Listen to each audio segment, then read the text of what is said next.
Prop 54 would require that before bills can be voted on, they must be put into print and online 72 hours before the state legislature can vote on it. It also requires that all public proceedings be recorded and put online within 24 hours. This would also amend the state constitution. The intention is to prevent bills from being changed last minute by special interest groups and being ratified. Prop 64 legalizes for people 21 and over the recreational use and sale of marijuana with taxation and regulation in the state of California.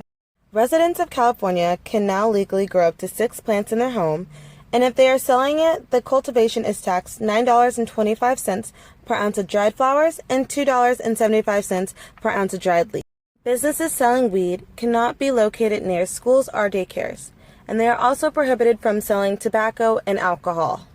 It will still be illegal to smoke while driving or in any public place or where smoking tobacco is prohibited, like restaurants, schools, and public areas.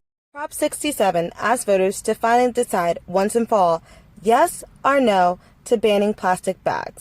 Prop 65 decides where the 10-cent bag fee that we're already paying under state law would continue to go to the grocers or instead go to a statewide environmental fund. So what would happen if both 65 and 67 passes? If Prop 67 passes, plastic bags are banned and grocers charge 10 cents per plastic bag. If 65 passes, an environmental fund gets those 10 cents. However, if both pass and 65 ends up with more yes votes than 67, then it would kind of get weird because of a cause.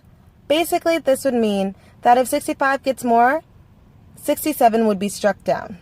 So here's a little recap of the props. Prop 54 was passed, which requires that bills be put into print and online 72 hours before they are voted on. Prop 64 was passed, which legalized the use and sale of marijuana for people 21 and over with tax and regulation. And lastly, Prop 67 passed, which banned the use of plastic bags inside of grocery stores, and Prop 65 failed, which means that the 10 cents that we pay for the bag fee keeps going back to the grocers.